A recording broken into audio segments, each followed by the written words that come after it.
Welcome back, guys, to Mr. Cursed. In today's episode, I'm sharing 10 true scary stories about being home alone in the Appalachian Mountains. These are real horror stories that happened to real people.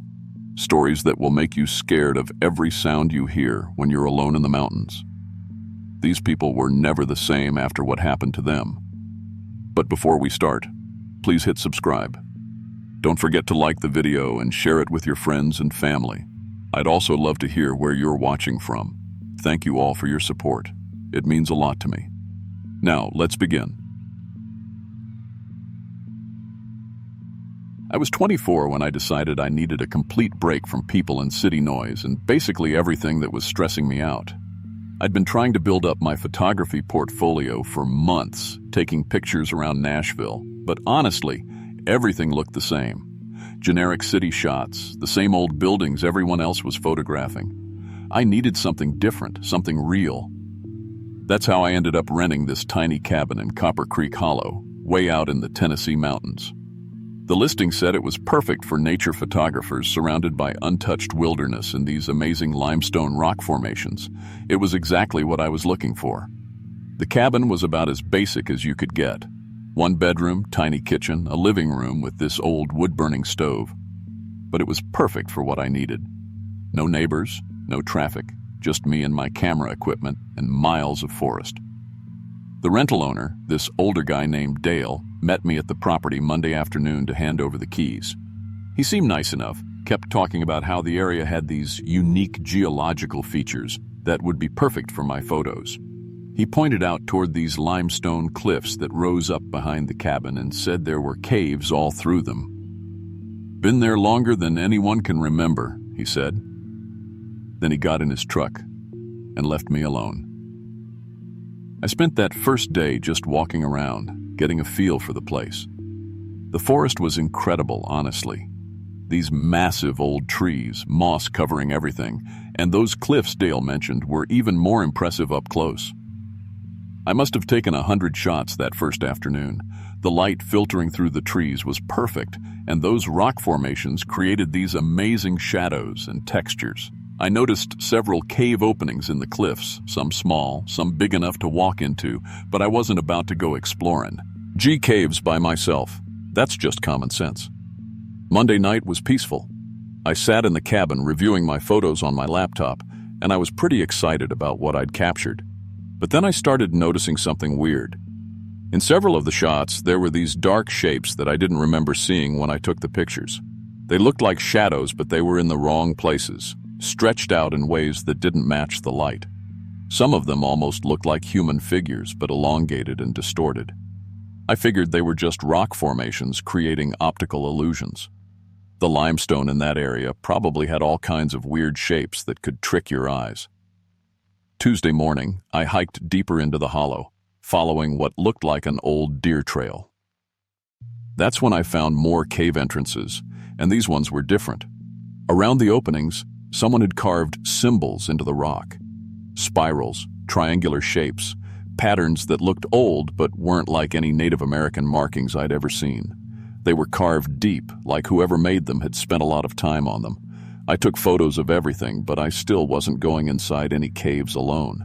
I'm not stupid. That evening, things started getting strange. I was sitting on the cabin's little porch, editing photos, when I started hearing sounds coming from underground. It was hard to describe, like voices echoing in a hollow space, but distorted. I thought maybe it was water running through underground streams. The whole area was limestone, so there were probably caves and tunnels everywhere. But the sounds kept going, on and off, until well after dark. Around midnight, I heard scratching noises under the cabin. At first, I thought it might be a raccoon or something looking for food scraps, but the scratching moved around from room to room like whatever it was exploring under there. I went outside, with my flashlight, and walked around the cabin's foundation, but I didn't see any animals. The scratching stopped when I went outside, but started up again as soon as I went back in. Wednesday morning, I found holes around the cabin's perimeter, small, perfectly round holes that went straight down. I counted at least a dozen of them. They looked like someone had drilled them with a machine, but that didn't make sense. Who would drill random holes around a rental cabin? I got my flashlight and peered into one of them, but I couldn't see the bottom, and when I listened carefully, I could hear that same echoing sound coming from inside the holes, like they connected to something bigger underground. Wednesday night, the scratching got louder and more persistent. I was lying in bed trying to ignore it, but it sounded like multiple things moving around under the cabin now, and the sounds they were making weren't random. There were clicks and whistles, organized patterns that sounded almost like communication, like they were having conversations down there. I got up and lay down on the living room floor, pressing my ear to the boards, and I could hear them clearly. Whatever was under there, they were definitely talking to each other. Around 3 a.m, something started pushing up against the floorboards. The wooden floor in the living room started creaking and bowing upward, like something was trying to force its way through from underneath. I grabbed my camera and my car keys, ready to run if I needed to. The pressure kept building until finally the floorboards cracked with this loud splitting sound. That's when the first arm pushed through. It was pale, grayish-white, and way too long for a human arm. It had extra joints, too many elbows, and when it reached up through the broken floor, feeling around like it was searching for something, the skin looked dry and rough like old leather. I don't know what made me do it, but I took a picture with the flash on. The arm immediately jerked back through the hole, and I heard angry chittering sounds from underneath. Then more arms started pushing through other parts of the floor. 3, 4, 5 of them, all reaching up and feeling around. I ran outside as fast as I could, and that's when I saw them climbing up through those holes around the cabin. In the moonlight, they looked almost human, but wrong in every way that mattered. They were tall and thin, moved like spiders, and their faces were the worst part, almost human features, but with these large, dark eyes that reflected light like an animal's. They saw me and got excited, making clicking sounds to each other and starting to move in my direction with quick skittering movements. Their limbs bent in ways that made my skin crawl. I ran to my car and got out of there as fast as I could. In my rearview mirror, I could see more of them coming out of the cave openings in the cliffs, like the whole hollow was full of them. I drove straight home without stopping and never looked at those photos again. I deleted everything from that trip without even checking to see what I'd captured. I couldn't handle seeing those things again, even in pictures. I quit nature photography entirely and moved to Atlanta a few months later. Big city, lots of people, lots of lights. I still have nightmares about pale arms reaching up through the floor, and sometimes, late at night in my apartment, I swear I hear clicking sounds in the walls. I know it's just pipes or the building settling, but it still makes me freeze up every time. I never went back to find out what those things were or where they came from. To be honest, I don't want to know. Some questions are better left unanswered, and some places are better left alone.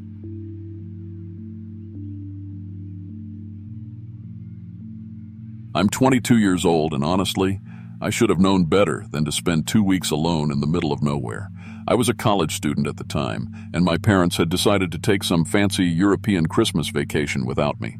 They offered to pay for me to come along, but I had finals right after New Year's and figured I'd use the time to study somewhere quiet.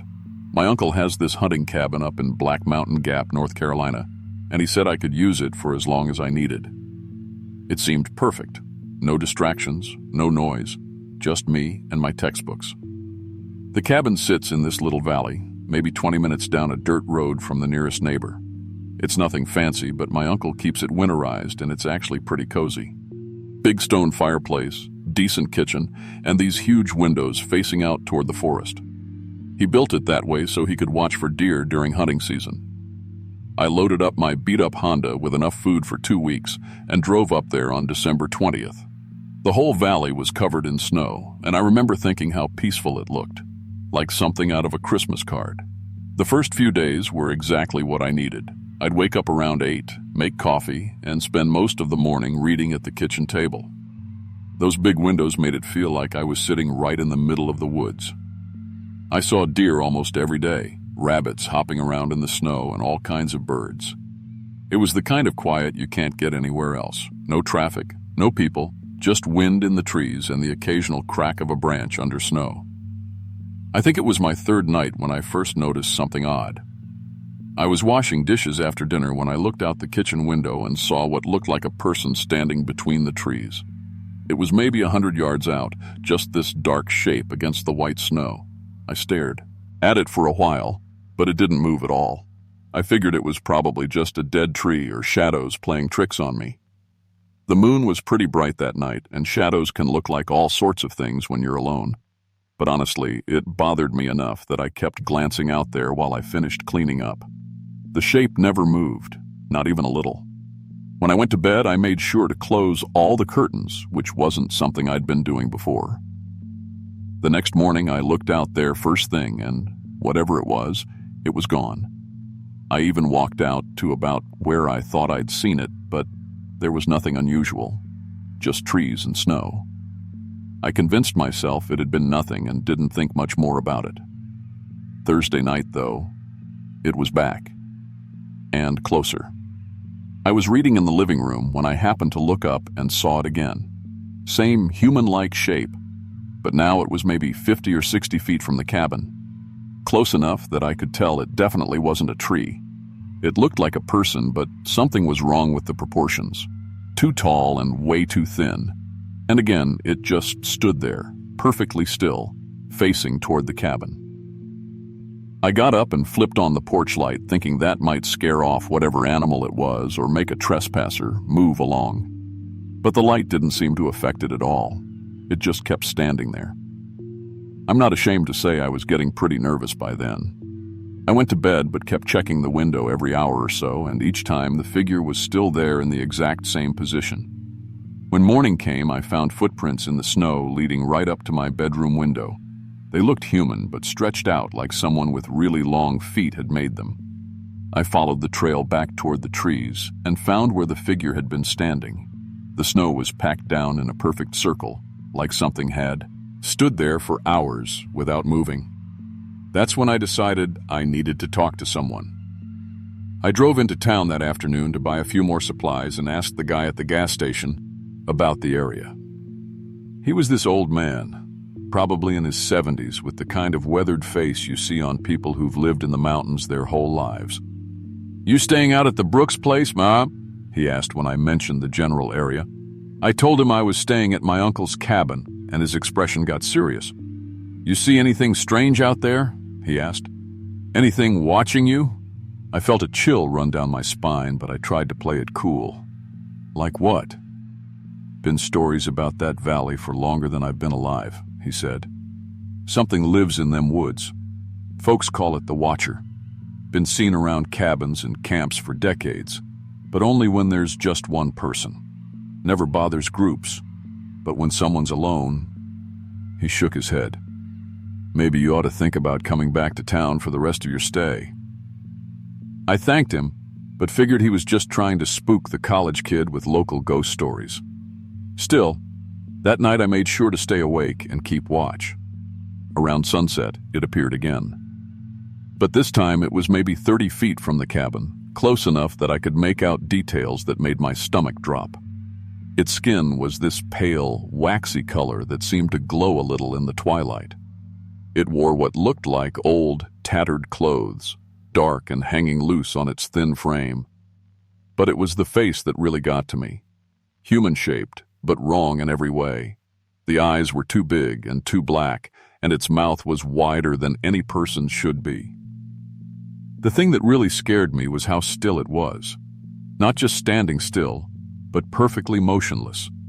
No breathing, no blinking, no small movements like a living thing would make. It was like looking at a statue, except this statue was staring directly at me through the window. I waved at it, thinking maybe it would react somehow. Nothing.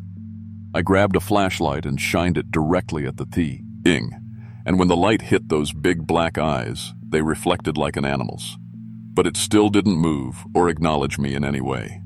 I barely slept that night, and every time I checked the window, it was still there.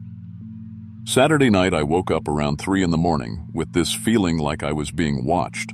I looked toward the bedroom window and nearly jumped out of my skin. The thing was right outside, its face pressed against the glass, staring down at me in bed. Up close, I could see every horrible detail. That waxy, pale skin looked almost see-through, and those black eyes were like looking into deep holes. Its mouth was moving slightly, like it was trying to say something, but no sound was coming through the glass. I was too terrified to move. I just lay there staring back at it, and it stared at me. It stayed there all night. I know because I never fell back asleep, and it never looked away or moved from that spot until the sun started coming up. That was enough for me. I started packing as soon as it got light, throwing everything into my car as fast as I could. But as I was loading up, I felt that same sensation of being watched. I looked around and saw them. Not just one, but several of those pale figures standing between different trees all around the cabin. Maybe 5 or 6 of them, all with those same blank, staring faces, all watching me. I threw the last of my stuff in the car and got out of there as fast as I could. But driving down that dirt road, I saw more of them. They lined both sides of the road, just standing there among the trees.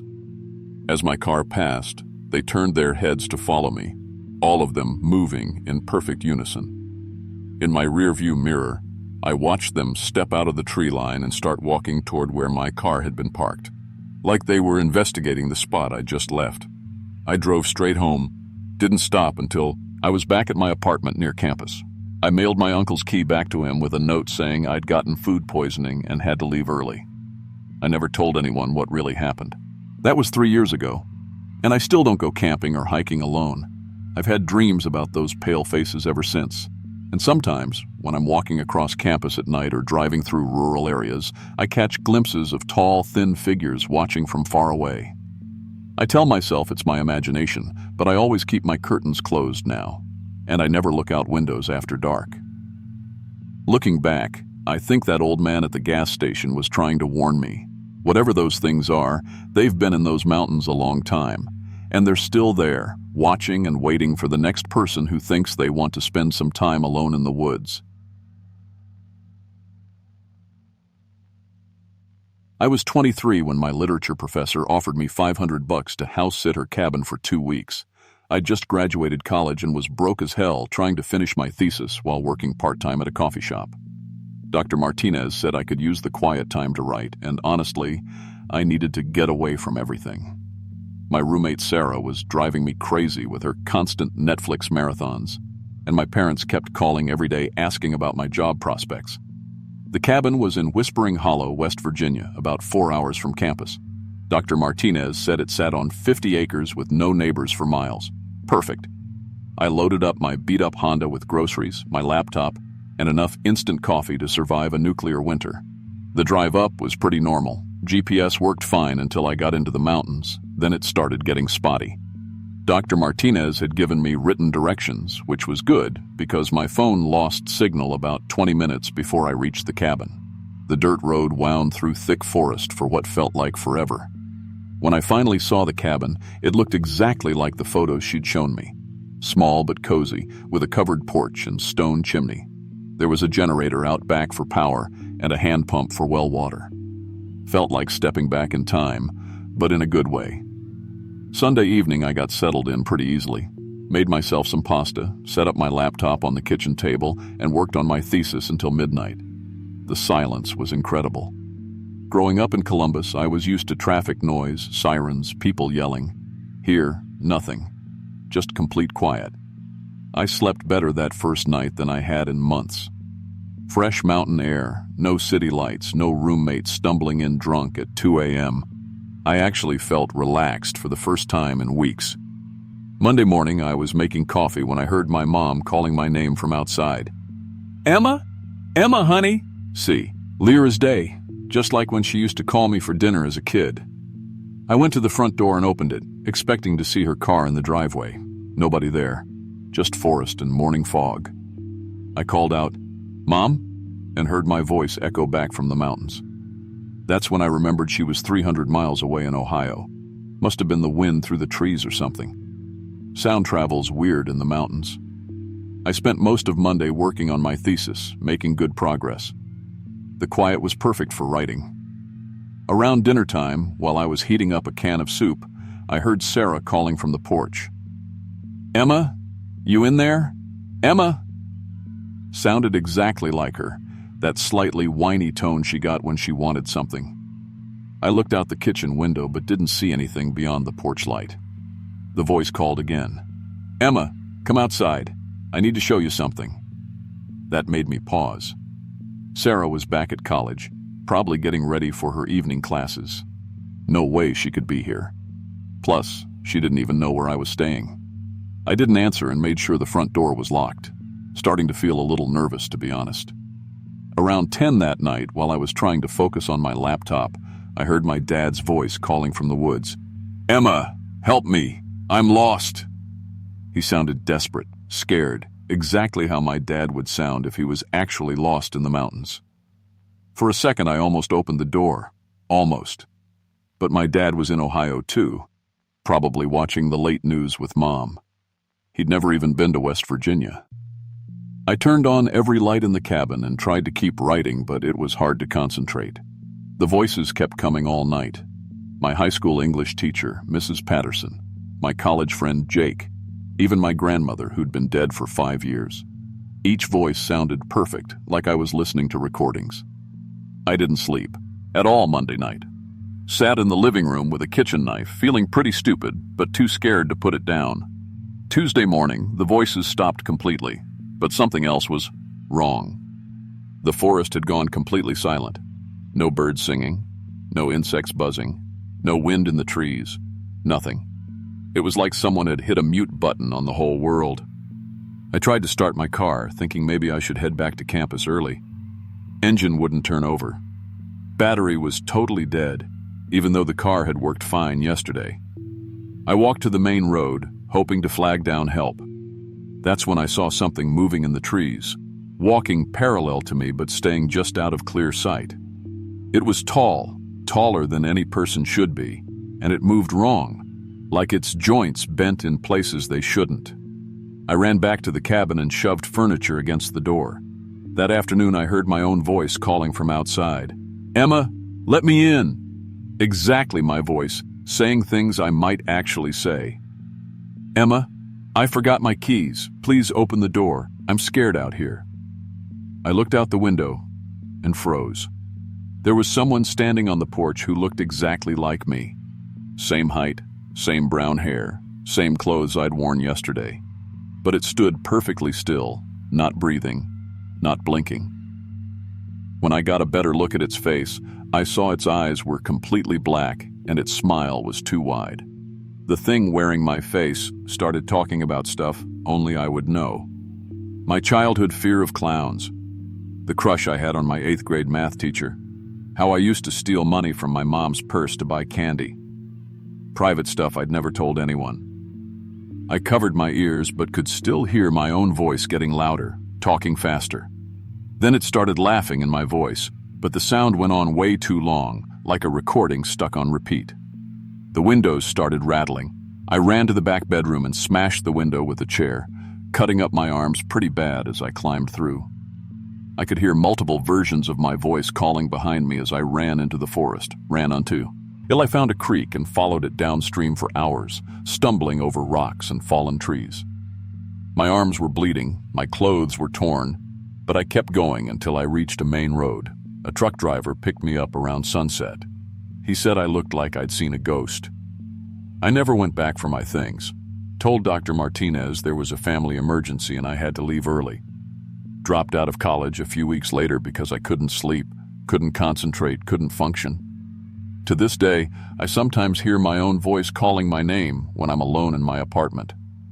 I moved back in with my parents in Ohio and got a job at a local bank. Never went camping again. Never even drive through the mountains if I can help it. Looking back now, I still don't know what that thing was or what it wanted. But I know it was wearing my face, speaking with my voice, and it knew things about me that nobody else knew. Sometimes I wonder if it's still out there in those woods, wearing someone else's face now, calling out in someone else's voice. I just hope whoever hears it next is smart enough to keep the door locked.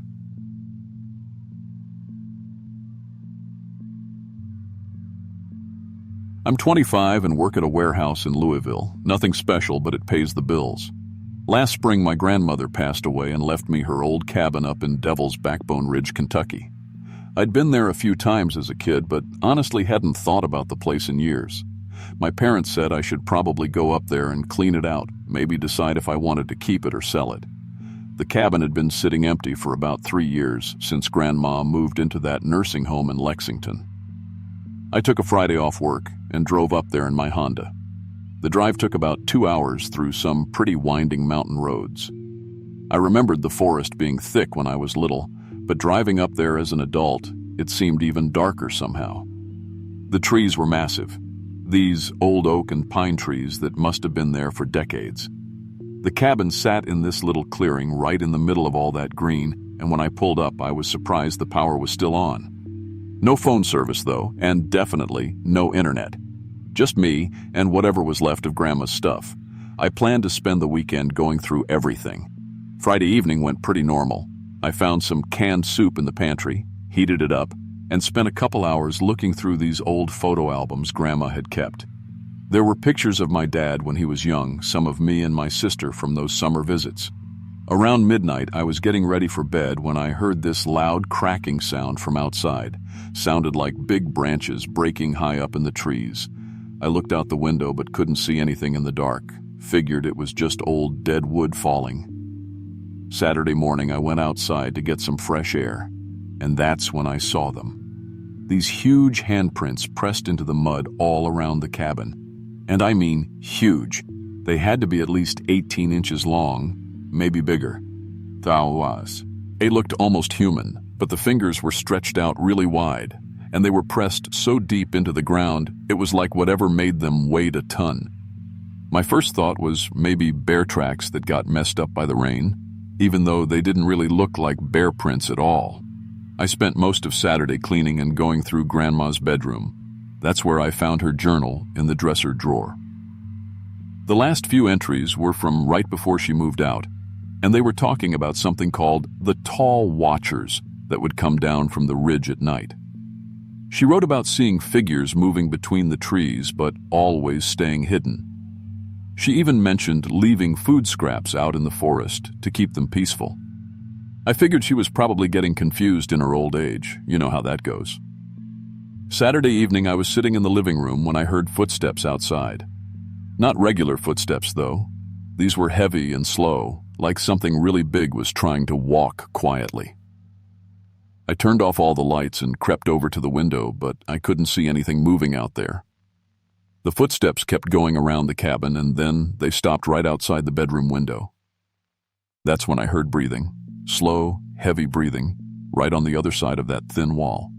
Then something tapped on the window. Tap, tap, tap. Like a fingernail, but louder. I was too scared to look, honestly. I just hid under the blankets like a little kid until I fell asleep. Sunday morning, there were more handprints, but these ones were on the cabin windows, pressed against the glass from outside like something had been looking in. That's when I decided I needed to get out of there.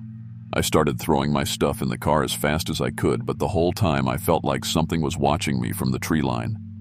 I kept seeing movement in the C-beam corner of my eye, but when I turned to look directly, there was nothing there. The weirdest part was how quiet it was. No birds, no squirrels, no bugs, nothing. I got in my car and turned. The key, but it just clicked. Dead. I popped the hood and saw the battery cables had been pulled loose. As I reached for the cables, I heard this low growling sound from above me. I looked up, and there it was. This massive thing crouched in the oak tree right over my car. It had to be 9 feet tall, maybe bigger. Its arms were way too long, and its skin was this pale, splotchy color. The worst part was its face. It looked almost human, but stretched out with these huge eyes that didn't blink. It was just staring down at me. I ran back to the cabin as fast as I could. I could hear it drop down behind me, hear its feet hitting the ground hard. I slammed the front door and immediately heard footsteps on the roof. Multiple sets of footsteps, some on the ground walking around the cabin, some up in the trees. Something started pushing against the front door, and I could hear the wood starting to crack. I ran to the bathroom and broke out the window with my elbow, squeezed through and started running toward the main road. I could hear crashing sounds behind me, like they were following me through the forest, but I didn't look back. I just ran. When I got to the main road, I flagged down this pickup truck. The guy driving said I looked terrible and gave me a ride to the nearest town. I called my dad from a gas station and told him I was abandoning the cabin completely. Hired a real estate agent to sell it without me ever going back. The agent called me a few weeks later. She said the buyer went up there to look at the property and found the cabin completely destroyed, like something had torn it apart. I never asked for details. I still work at that same warehouse in Louisville. Sometimes I have dreams about those pale faces watching me from the trees. I've never been back to Kentucky, and honestly, I never will. Some places are meant to be left alone. I was 26 when I decided I absolutely had to get away from everything and finish my book. I'm a writer, or at least I was trying to be one back then. My publisher had given me this impossible deadline for my second novel, and I was nowhere close to being done. I'd been living in Richmond, but between my roommates constantly having people over and my neighbor's dog barking at all hours, I couldn't get any real work done. So I did what any desperate writer would do. I found the most isolated place I could rent and basically ran away from civilization. That's how I ended up at this little cabin in Howling Ridge, Virginia. The rental listing said it was perfect for writers and artists who needed complete solitude. No internet, no cable, no neighbors for miles around. Just me, the mountains, and whatever inspiration I could scrape together. The owner, this older guy named Frank, met me at the cabin on a Sunday in late October. He helped me carry in my groceries and laptop, then gave me the basic rundown.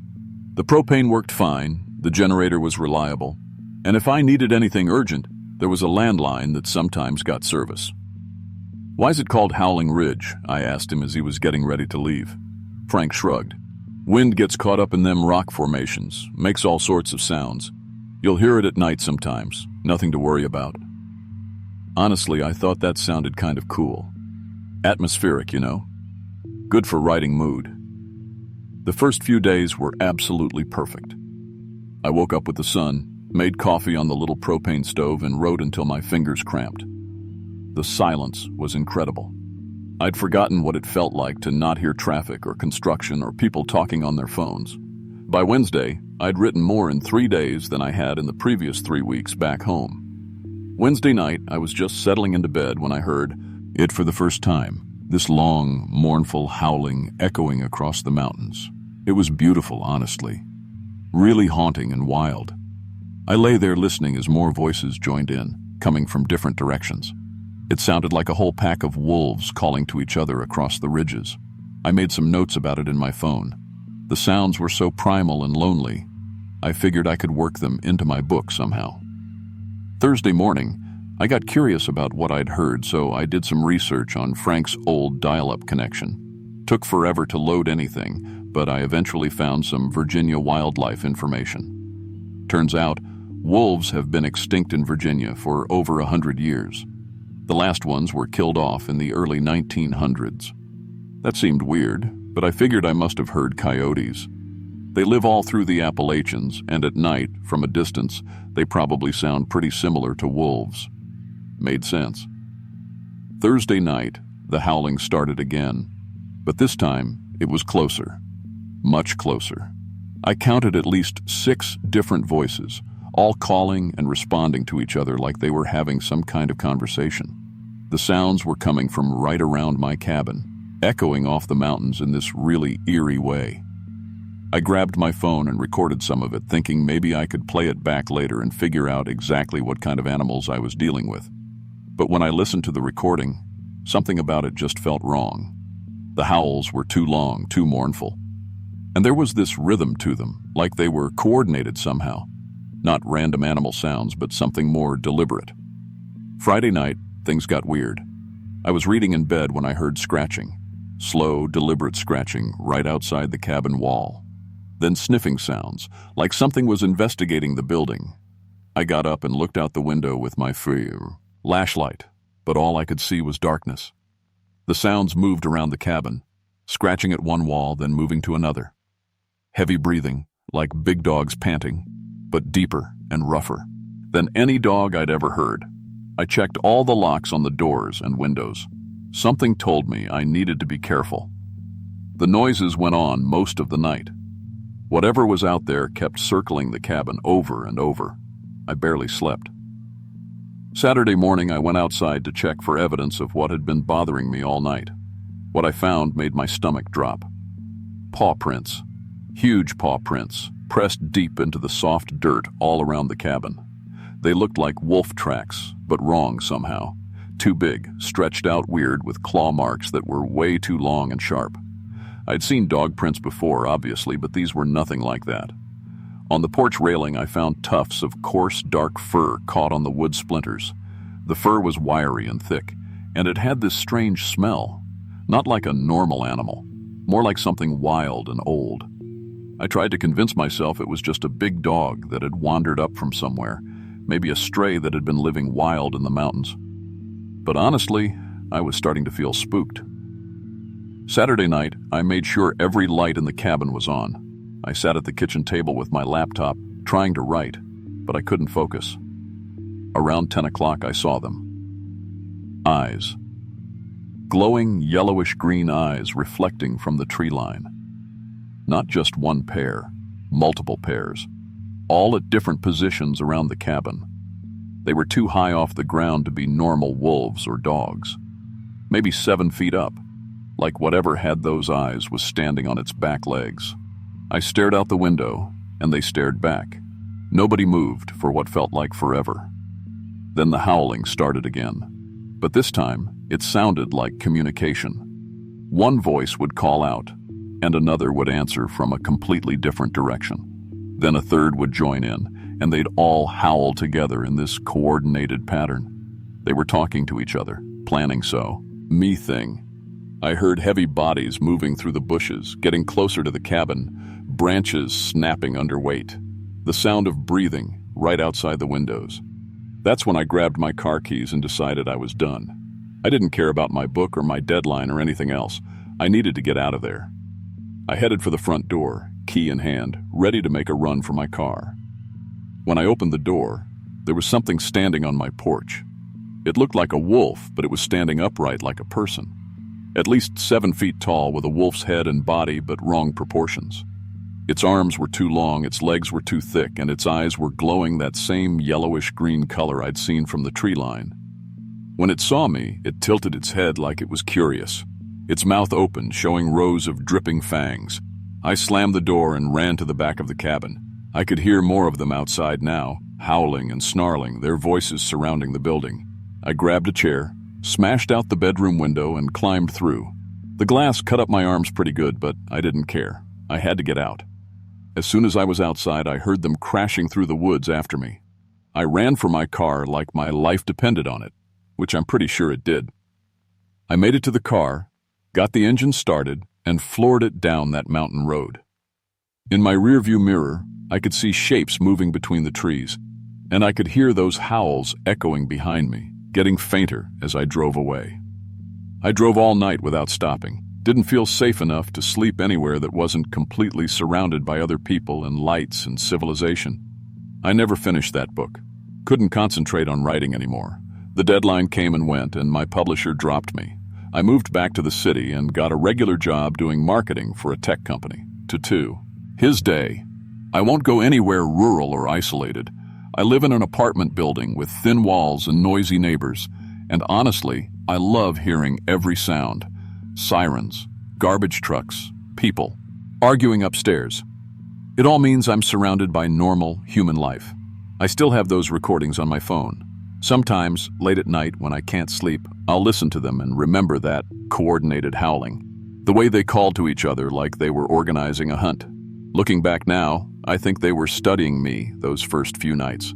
Learning my routine, figuring out my patterns, and once they decided I was prey, they moved in for the kill.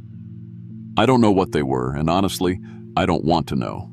I just know they're still up there in those mountains, and I'm never going back to find out what they wanted with me. I've never told anyone this story before. Most people would think I'm crazy, but sometimes I wonder if other writers or artists have rented that same cabin, looking for inspiration and solitude. and I wonder if any of them ever made it back down the mountain.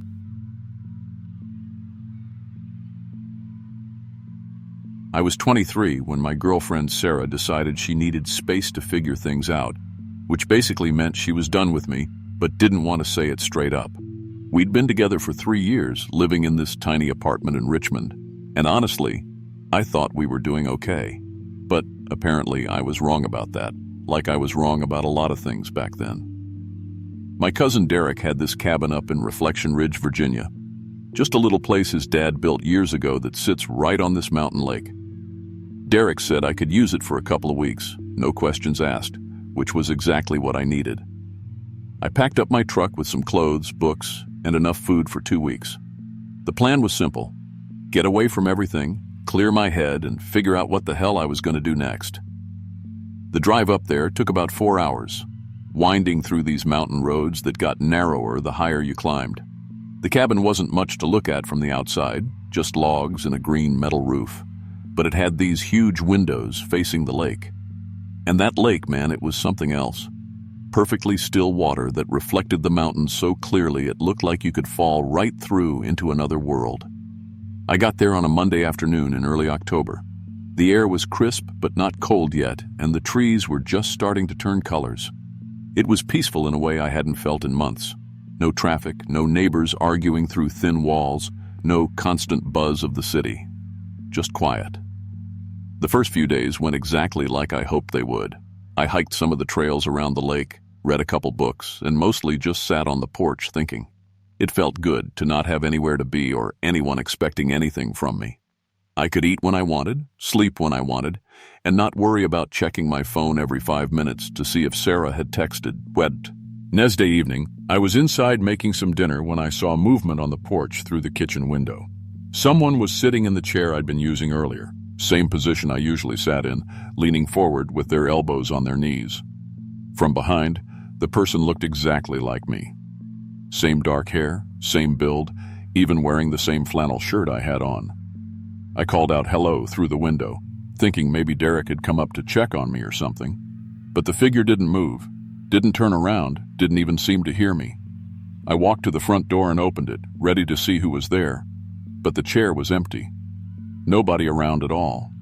I figured I must have seen my own reflection in the glass somehow, even though that didn't really make sense with the angle and the lighting. But what else could it have been?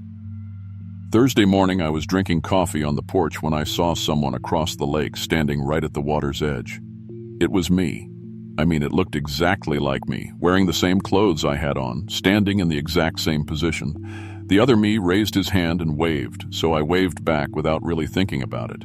He copied every movement I made perfectly, like he was my reflection in the water. I thought maybe it really was some kind of optical illusion with the lake being so still and clear. But then I got this weird feeling that I should go check it out. I jogged to my truck and drove around to the other side of the lake, which took about 10 minutes on the winding dirt road. When I got to where I'd seen the figure, there was nobody there. No footprints in the mud, no sign anyone had been standing there at all.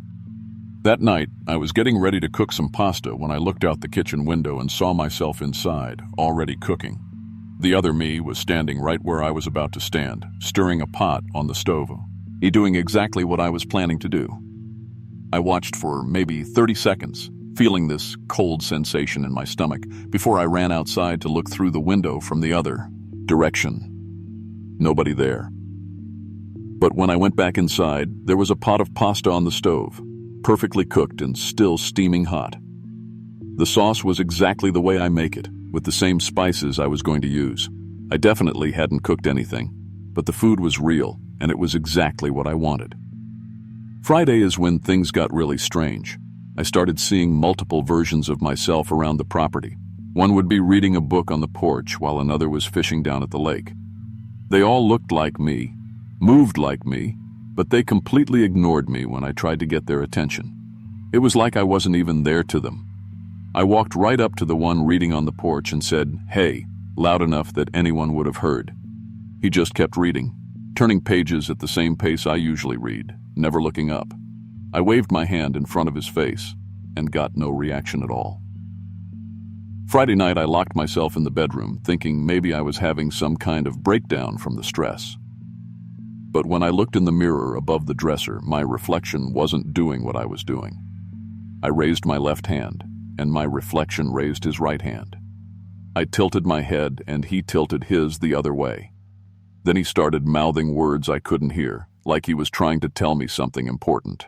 I threw a blanket over the mirror, but I could still feel eyes on me all night, like someone was watching me sleep. Saturday morning, I walked outside, and there had to be at least 20 versions of myself scattered around the property. Some were fishing, some were reading, some were just sitting and staring off into the distance. They all looked peaceful, content, like they didn't have a care in the world. That's when it hit me. They were showing me all the different things I could be doing with my time here. All the ways I could spend my days if I didn't have to worry about going back to my real life and dealing with Sarah and finding a new place to live and figuring out what came next. Then one of them started walking toward me.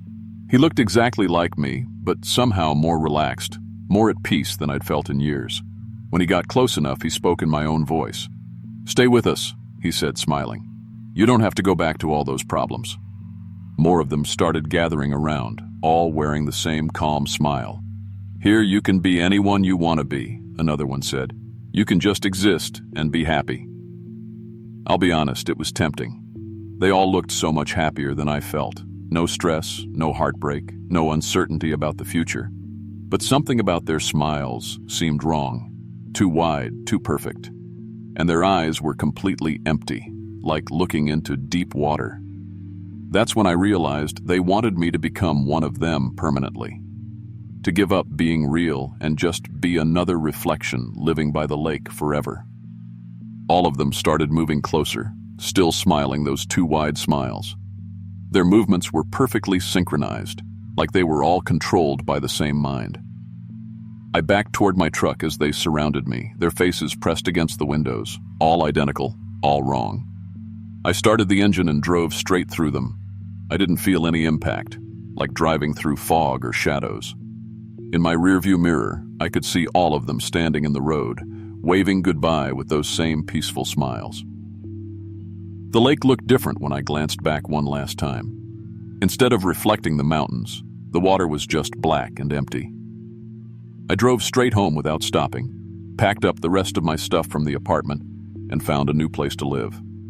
I cut my hair short and started dressing differently, anything to not look too much like myself. For months, I avoided mirrors when I could, always feeling like something might be looking back that wasn't quite me. Even now, 3 years later, I sometimes catch glimpses of people in crowds who look exactly like me. They're always doing something I wish I was doing, reading a book I want to read, talking to someone I wish I could talk to, looking happy and content in a way I still haven't figured out how to be. I'm never sure if they're just regular people who happen to look like me, or if some of those other versions of myself followed me home from Reflection Ridge. But I don't spend too much time thinking about it. I learned that some questions are better left unanswered, and some reflections are better left alone.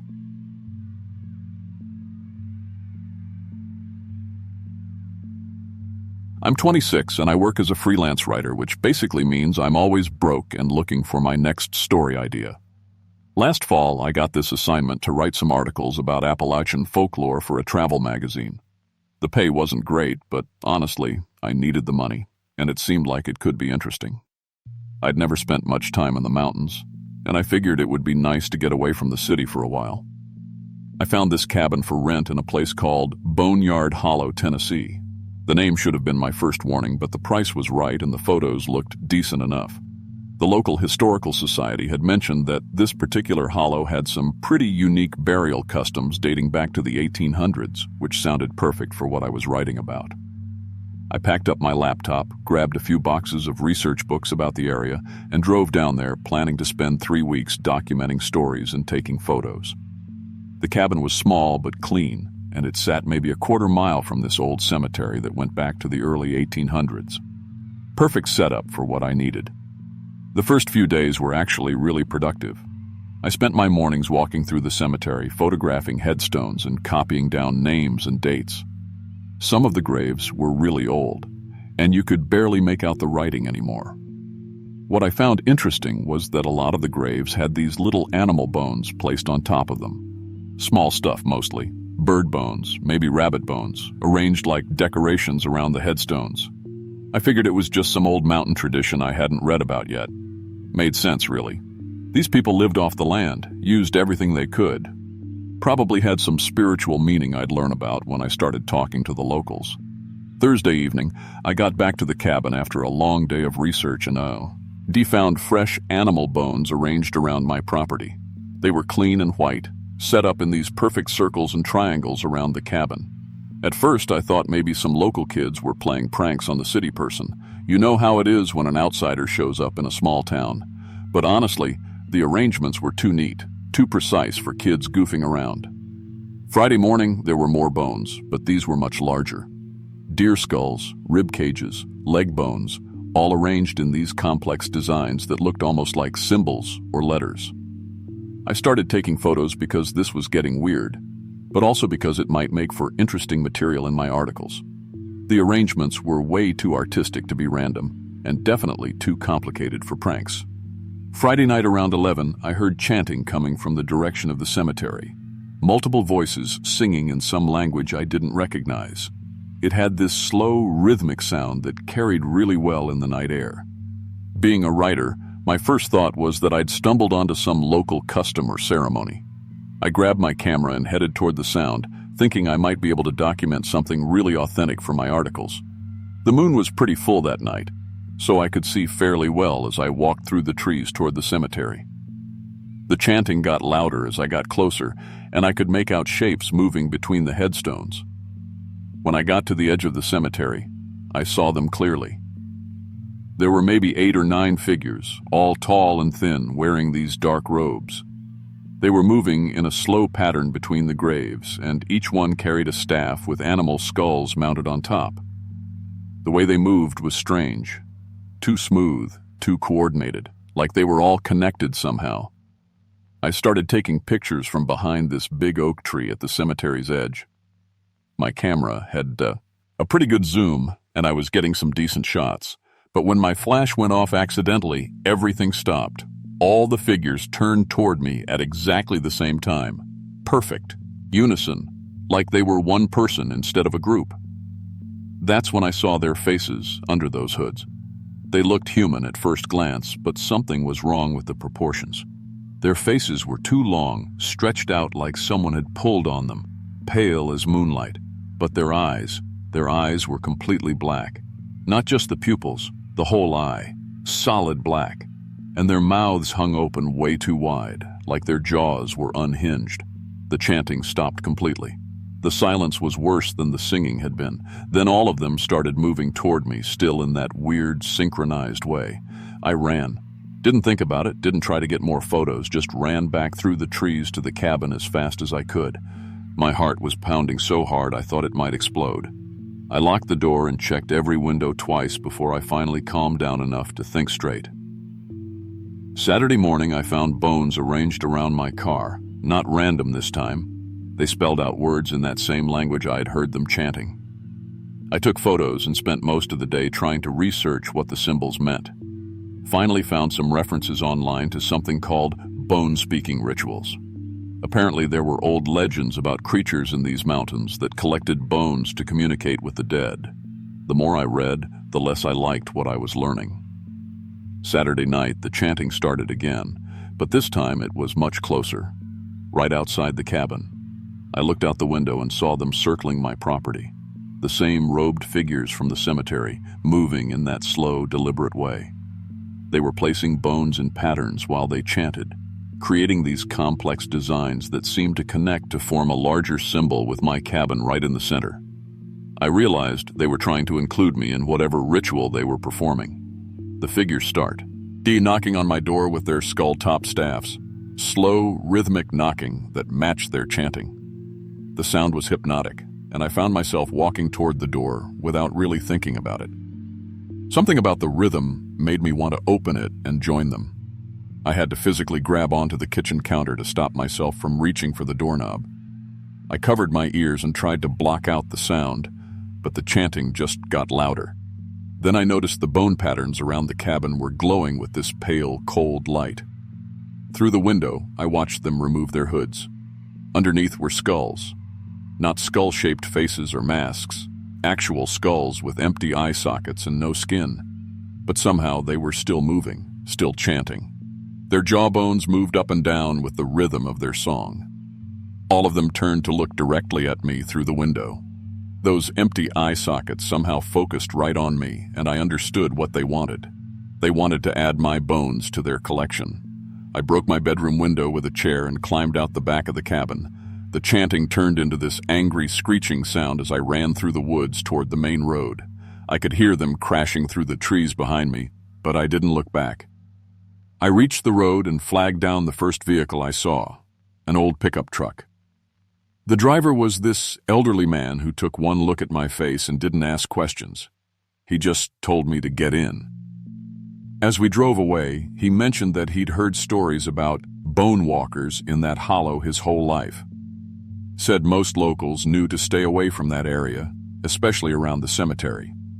I abandoned all my research and drove straight home. Never finished those articles. Never went back for my stuff at the cabin. Lost my deposit and didn't care. That was 8 months ago. I still hear that rhythmic chanting in my dreams sometimes. And I wake up with small bones scattered around my bed. Bird bones, mouse bones, nothing big. But they're always arranged in those same patterns I saw around the cabin. I don't write about folklore anymore. I stick to restaurant reviews and local business profiles now. Boring stuff that keeps me in the city where there are plenty of people around and no old cemeteries nearby. To this day, I have no idea what those things were or what they wanted to do with my bones. But I know I never want to find out.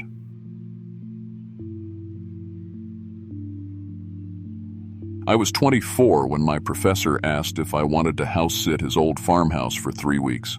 I was broke as hell from grad school, living off ramen and whatever leftovers I could find in my roommate's fridge. Dr. Hawkins said he'd pay me $400 plus I'd get free housing while he was in Europe doing research. The place was way out in Bone Creek Hollow, West Virginia, but honestly, I needed the money and the quiet time to work on my thesis. The farmhouse was from the 1890s. Built solid with thick stone walls and a metal roof that looked like it could survive anything. Dr. Hawkins showed me around on the Wednesday before I moved in. The place had a wood stove, well water that tasted better than anything from the tap, and this old root cellar built right into the hillside behind the house. He said it stored canned goods and some old farm equipment. Nothing I needed to worry about. The cellar had this heavy wooden door with an iron latch that looked like it belonged in a medieval castle. I drove up there on a Thursday evening in my beat-up Honda, rain coming down steady and turning the gravel road into mud soup. The house felt good though, solid and warm once I got the wood stove going. I set up my laptop on the kitchen table and stacked my research books on the counter. The whole place smelled like old wood and something else, something musty coming from the direction of the root cellar. But I figured that was normal for a place this old. Friday went great. I organized my stuff, made some coffee, and actually got more work done than I had in weeks back at my apartment. The quiet was incredible. No traffic, no roommates playing video games, just the sound of rain on the roof and wind in the trees.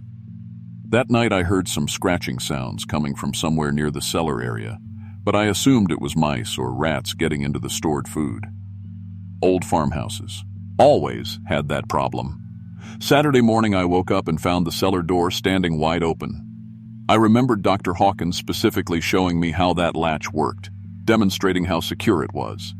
But there it was, hanging open like someone had just walked right out. I went down to check and found mason jars knocked over, their contents spilled all over the stone floor. The scratching sounds were louder down there, coming from the back wall where the cellar was built into the hillside. That's when I noticed the fresh dirt. Someone or something had been digging against the stone foundation at the back of the cellar. The pile was maybe 2 feet high, and the dirt looked wet and dark, not like the packed earth floor of the cellar. I could hear the scratching more clearly now. It was definitely coming from behind that wall. Saturday night, the scratching turned into constant digging sounds. I tried to ignore it, but around midnight I grabbed a flashlight and went back down to the cellar. What I found made my blood run cold. The back wall had a hole broken through it, perfectly round, about 3 feet across. It looked like it had been clawed out from the other side, chunks of stone and mortar scattered everywhere. The smell coming from that hole was the worst thing I've ever encountered, like rotting meat mixed with damp earth and something else, something sweet and sick. I shined my flashlight into the opening and could see it went back into the hillside, but I couldn't see how far. Then I heard movement deep in there, something shuffling around in the darkness. I got out of that cellar fast. Sunday morning, I found muddy tracks leading from the cellar up into the kitchen. They looked like bare human feet, but the toes were too long, stretched out like fingers. I followed the trail and found muddy handprints on the refrigerator door. Something had gone through my foe. Odd, eating the raw hamburger meat I'd bought and some of the vegetables, but leaving everything else untouched. I decided to board up that hole. Found some lumber in the old barn and spent most of Sunday afternoon nailing boards across the opening. While I worked, I could hear angry sounds coming from deep in the tunnel, chittering and clicking like insects, but louder. It gave me the creeps, but I figured if I sealed it up, whatever was in there would find another way out somewhere else in the hills. That night I heard scratching directly under my bedroom floor. The sounds moved around under the house like something was exploring, learning the layout. I realized there had to be more tunnels connecting to the main one, running right under the foundation. I barely slept, listening to whatever was down there moving around all night. Monday morning, the boards I'd nailed over the hole were torn away, ripped to shreds like something with serious claws had gone through them like paper. There was fresh dirt scattered all over the cellar floor, and more of those muddy tracks. But this time they went through the entire house. I found prints going up the stairs, into my bedroom, even handprints on my bedroom window like something had been looking out at the world. Monday night, I heard multiple sets of scratching sounds under the house. It wasn't just one thing anymore. There were several of them, and they seemed to be working together, communicating with clicking and squeaking noises. I pressed my ear to the floor and could hear them clearly, talking to each other in sounds that made my skin crawl. Around midnight, I heard floorboards creaking in the kitchen. I snuck out of my bedroom as quietly as I could and saw something that still gives me nightmares. There was this pale, thin figure crouched by the open refrigerator, eating raw hamburger meat with its hands. It had grayish skin and long limbs that seemed too long for its body, moving like a giant spider. The wet chewing sounds it made turned my stomach. I tried to back away, but I stepped on a squeaky floor, bored. The thing whipped its head around and looked right at me. Its face was almost human, but completely wrong. Large black eyes like a shark's, no nose, and a mouth full of needle-sharp teeth. When it saw me, it let out this screech that made my ears ring. More screeching answered from under the house, and I could hear them coming up through the floor. I ran outside as fast as I've ever moved in my life, hearing angry sounds behind me as pale figures started climbing up through cracks in the floorboards. I got in my car and drove away, not stopping until I hit the main highway. I called Dr. Hawkins from a gas station and lied about having a family emergency. Told him I had to leave immediately and was really sorry. He was understanding about it, said he'd find someone else to check on the place. I never went back to get my books or clothes. $400 wasn't worth facing those things again. Looking back now, I still don't know what they were. Some part of me wonders if they'd been living in those tunnels for generations, maybe since before the farmhouse was even built. All I know is I still have nightmares about those needle teeth and the sound they made when they found me in that kitchen. I never house sit for anyone anymore, and I sure as hell never go anywhere near Bone Creek Hollow. Some places are better left alone.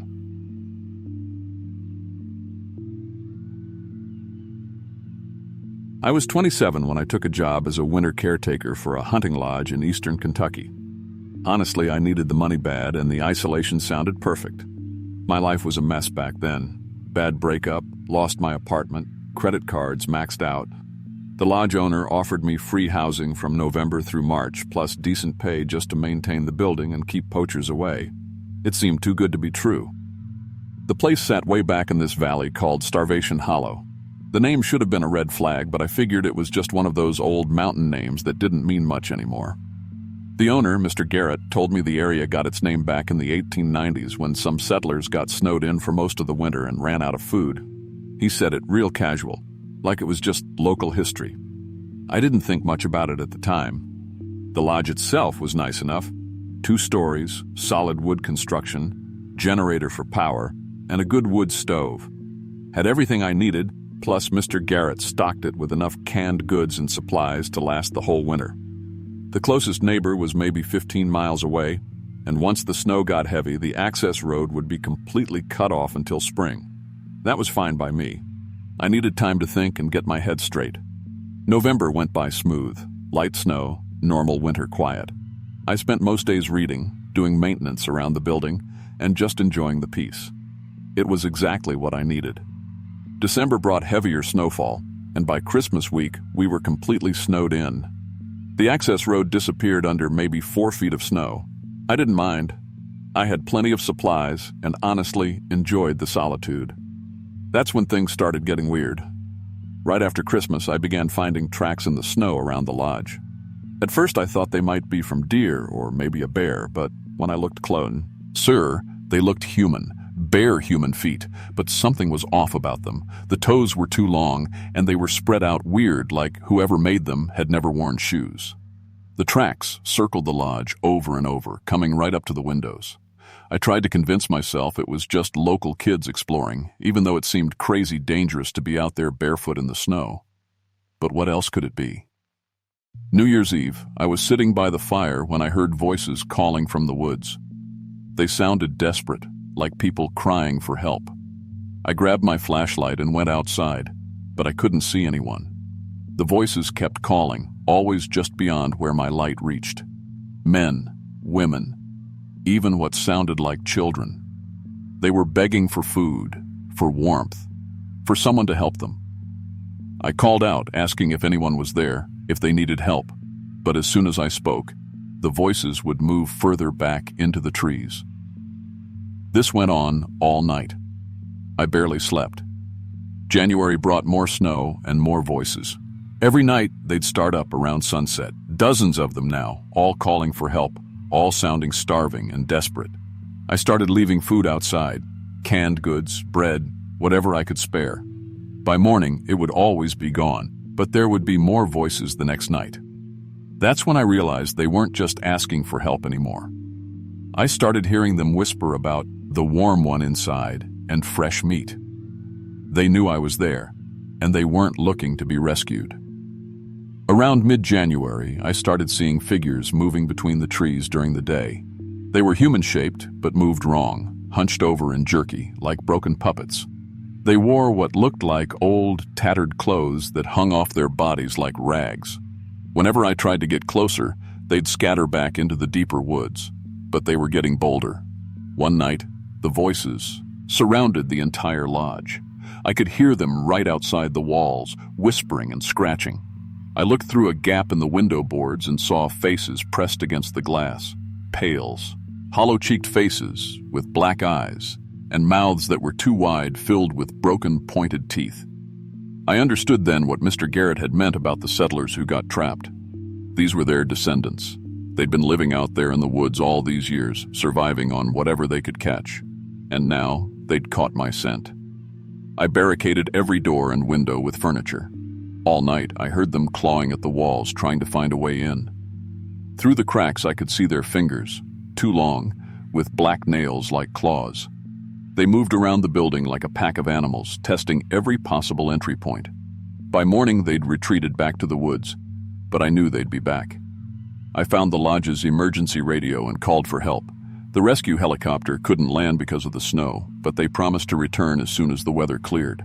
I had to hold out for 3 more days. Each night, they came back. More of them each time. I stopped looking through the cracks because their faces were getting clearer, and they were wrong in ways I can't properly describe. Their skin was like paper, stretched tight over bones. Their eyes were just black holes, and their teeth, God, their teeth looked like they'd been filed to points. On the 3rd night, they almost got through one of the windows. I had to reinforce it with a mattress and keep pushing back against the boards as they tried to claw their way in. I could smell them through the gaps, like old meat and wet earth. The helicopter finally came on the 4th morning. As we lifted off, I looked down and saw maybe 30 or 40 figures standing at the edge of the tree line, watching us go. They looked so small from up there, but I knew what they were capable of. I never went back for my belongings. Quit the job over the phone and moved to Florida within a month. I told Mr. Garrett what happened, but he just said he'd found some animal damage around the building and left it at that. I don't think he believed me. I've been living down here in Tampa for 6 years now, and I still won't take any job that involves being alone in the woods. My friends think I'm paranoid, but they don't know what's out there in those mountains. What's been out there for over a century, getting hungrier and hungrier. Sometimes, when it's really quiet at night, I can still hear those voices calling my name from the darkness.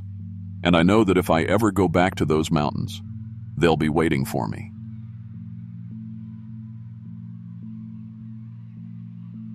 I'm 25 and work as an artist, or at least I try to. I'd been painting for years but never had a real show, just some stuff hanging in coffee shops around Charlotte. My friend Maya kept telling me I needed to get serious about it, so when I saved up enough money, I decided to rent this cabin in North Carolina for a month. The plan was simple: paint every day, build up a portfolio, and finally have my first gallery show. The place was called Hungry Mountain Gap, which should have been my first clue, honestly. But the rental listing looked perfect. A small cabin sitting on this natural ledge that overlooked a huge valley, surrounded by mountains on all sides. The owner said it was isolated but peaceful, exactly what I needed to focus on my work. I packed up my car with canvas, paints, brushes, and enough camping gear to last the month. This was early spring, so the weather was still cool, but not too cold for painting outside. When I first got there, I have to admit, I was blown away. The view from that cabin was absolutely incredible. Rolling mountains covered in morning mist, layers and layers of green hills stretching out as far as you could see. I set up my easel on the front porch and just started painting immediately. I couldn't help myself. The first week was honestly the most productive I'd ever been as an artist. I was waking up with the sunrise, painting until my hands cramped up, then painting some more. The light was different throughout the day, so I'd work on multiple canvases, capturing different moods and times. By Friday of that first week, I had 6 paintings that were easily the best work I'd ever done. I remember thinking this trip was going to change everything for me. But then I started noticing things. Small things at first. The mountain scenery seemed to change subtly from day to day. I'd be painting the same view, but a rock formation would look different than it had the morning before. Trees seemed to shift positions slightly. I figured it was just the lighting, or maybe weather conditions changing how everything looked. Mountains do that, right? Different times of day, different angles of light, things can look totally different. What really started bothering me was my paintings themselves. I'd be working on a landscape, focusing on getting the colors right, and when I'd step back to look at it, there would be these dark spaces between the trees that I didn't remember painting. They looked like openings, or mouths almost, deep black spaces that seemed to go on forever. I'd try to paint over them, but they kept showing up in new paintings. Every single canvas had these dark spots somewhere. By the second week, I was starting to feel like something was watching me. It sounds crazy, but when you're alone on a mountain for days at a time, your mind starts playing tricks on you. I'd catch movement in my peripheral vision while I was painting, but when I'd turn to look directly, everything would be perfectly still. Just trees and rocks and sky. The paintings kept getting weirder. I started seeing what looked like eyes hidden in the rock faces and tree bark. I swear I didn't paint them on purpose. I'd be working on a section of mountain, trying to get the texture right, and when I'd step back, there would be these eyes staring out at me from the canvas. They weren't human eyes either. They were too big, too old-looking. Wednesday night of the second week, I had this dream where the mountains were calling my name. "Sarah," they kept saying over and over. "Sarah, come down here." The voice was deep, like it was coming from way underground. I woke up standing on the porch in my pajamas with no memory of going outside. My feet were dirty and cut up like I'd been walking through the woods barefoot. There were pine knee drills stuck to my legs. Thursday morning, I looked out at the valley, and something was different. It looked deeper than before. Trees that I'd been able to see clearly the day before were now hidden below the ridgeline. I checked my paintings, thinking maybe I'd been wrong about what I could see from up there. But in my earlier paintings, those same trees were visible. It was like the valley floor had moved, gotten deeper overnight. Friday morning was when things got really bad. I woke up and went to make coffee, planning to start painting early, but when I looked outside, my easel was sitting right at the edge of the cliff. I know for a fact I'd left it safely away from the drop-off the night before. I always moved it back after painting because I was terrified of it falling over the edge. When I went to move the easel back, I saw my latest painting. The valley had this massive mouth opening in the center of it. The mouth was full of what looked like trees, but they were arranged like teeth, sharp, pointed, ready to bite down on something. I stared at that painting for a long time because I absolutely did not remember painting that mouth. But there it was, in my own brushstrokes. I tried to paint something else that day, maybe some flowers or just abstract shapes, but my brush kept going back to that hungry mouth. Every stroke I made seemed to make it bigger, wider, hungrier. That night, I heard rumbling sounds coming from deep underground. The whole cabin was shaking slightly, like small earthquakes were happening below us. I looked outside, and in the moonlight, I could see the landscape actually moving. Hills were rising and falling like something enormous was breathing beneath them. The valley mouth that I'd painted was opening wider in real life, revealing what looked like rows of stone teeth. I packed my car immediately. I didn't care if I'd paid for another week and a half. I was getting out of there at sunrise, but Saturday morning my car wouldn't start. Just clicked when I turned the key. My phone had no signal, which wasn't unusual up there, but now it felt more sinister. When I walked to the access road to try to get cell service, the road looked different, narrower and windier than I remembered. I started walking out anyway, but the road kept changing direction on me. Every path I took led back toward the valley and that hungry mouth opening below. That's when I realized what was happening. The mountain itself was alive. It had been feeding on my creativity, using me to paint its true form. All those paintings I'd been so proud of were showing the mountain as it really was, a massive creature disguised as a landscape. And now, it wanted more than just my art. I ran back to the cabin as the ground started shifting under my feet. I could hear what sounded like a stomach rumbling, deep and hollow, and incredibly hungry. The valley mouth was opening wider, and I could see all the way down to what looked like a throat made of stone. I don't know why I did what I did next. Maybe it was desperation, or maybe some part of me understood what the thing wanted. I grabbed all my painting supplies, my brushes, my paints, my palette, even the canvases I'd finished, and I threw them all into the valley mouth. The rumbling stopped immediately. The landscape settled back to normal, solid and still. When I ran to my car, it started on the first try. The access road was straight and clear, exactly like it had been when I'd first driven in. I drove away without looking back, and I've never painted landscapes again. I moved to Charlotte permanently, and I only do abstract art now. Shapes and colors and emotions, nothing that looks like anything real, nothing that could be a window for something else to look through. I still dream about those mountains sometimes, about that hungry mouth waiting down in the valley. And sometimes when I'm working on a painting, I catch myself wanting to add mountains to the background, but I never do. Because looking back now, I think that thing is still up there, waiting for me to come back. Waiting for me to paint its picture again so it can wake up and feed. To this day, I won't even drive through mountain country if I can help it. Because I know now that some places aren't just places at all. They're something else entirely, something old and patient and always hungry.